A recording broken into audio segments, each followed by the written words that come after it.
ତାଙ୍କର ସେ ଯେଉଁ ଏଲିଗେସନ୍ ଆଣିଥିଲେ ଆର୍ଆଇଙ୍କ ଏଗେନଷ୍ଟରେ ଏବଂ ତାଙ୍କର ଜଣେ ଫୋର୍ସ ରାଇଟରଙ୍କ ଏଗେନଷ୍ଟରେ ସେ ବିଷୟରେ ଏସ୍ପି ଇନକ୍ୱାରି କରିକି ଅଲରେଡ଼ି ସେ ସବମିଟ୍ କରିଛନ୍ତି ଆଉ ତାକୁ ଆଧାର କରିକି ଆର୍ଆଇଙ୍କୁ ହେଡ଼କ୍ୱାର୍ଟର ତାଙ୍କର ସେ ବଦଳି କରିଛନ୍ତି କଳାହାଣ୍ଡି 9th IRBNକୁ ବଦଳି ହେଇଛି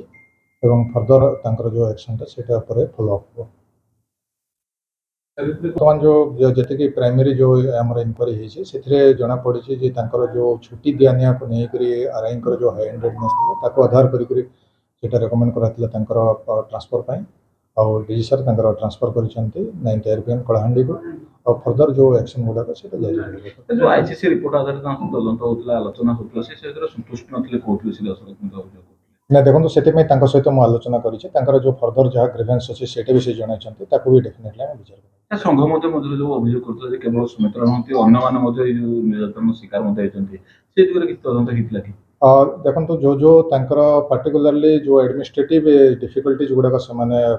କହିଥିଲେ ଆଉ ତାକୁ ଆଧାର କରିକି ଏସ୍ପିଙ୍କୁ ବି ଆଇଜିଙ୍କ ତରଫରୁ ନିର୍ଦ୍ଦେଶ ଦିଆହେଇଛି ଯେ ଫର୍ଦର ଯେମିତି କୌଣସି ଟାଇପ୍ର ଅନିୟମିତତା ନ ହୁଏ କିମ୍ବା ପୂର୍ବରୁ ହେଇଛି ତାର କ'ଣ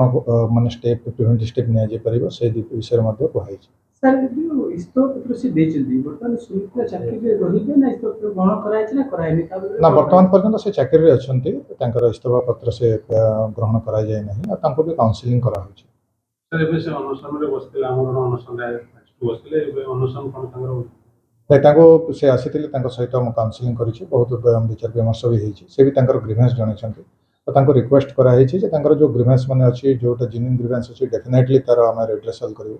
ଆଉ ସେଥିପାଇଁ ସେ ଅନଶନରୁ ଓହରିଯିବା ପାଇଁ ତାଙ୍କୁ ବି ନିବେଦନ କରାଯାଇଛି। ସାର୍ ଆଗକୁ ଏମିତି ଏଭଳି ଘଟଣା ନ ଘଟିବା ପାଇଁ କ'ଣ ପଦକ୍ଷେପ ଗ୍ରହଣ କରାଯିବ ଆଉ କେମିତି ଦେଖନ୍ତୁ ସେଥିପାଇଁ ଆମର ସିନିୟର ଜଣେ ଅଫିସରଙ୍କୁ ଡିପିଓର ତାଙ୍କୁ ତଦାରଖ କରିବା ପାଇଁ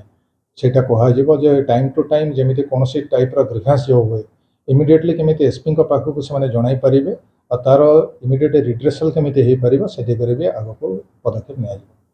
ପୋଲିସ କର୍ମଚାରୀଙ୍କ ମଧ୍ୟରେ ଗୋଟେ ସମନ୍ୱୟ କୋଅର୍ଡିନେସନ ଲ୍ୟାକ୍ ଅଫ୍ କୋଅର୍ଡିନେସନ ଯୋଗୁଁ ଏଭଳି ଘଟଣା ଘଟିଲା ଦେଖିବାକୁ ମିଳିଲା କେମିତି ଦେଖୁଛନ୍ତି ତାକୁ ଆଗାମୀ ଦିନରେ କେମିତି ତାକୁ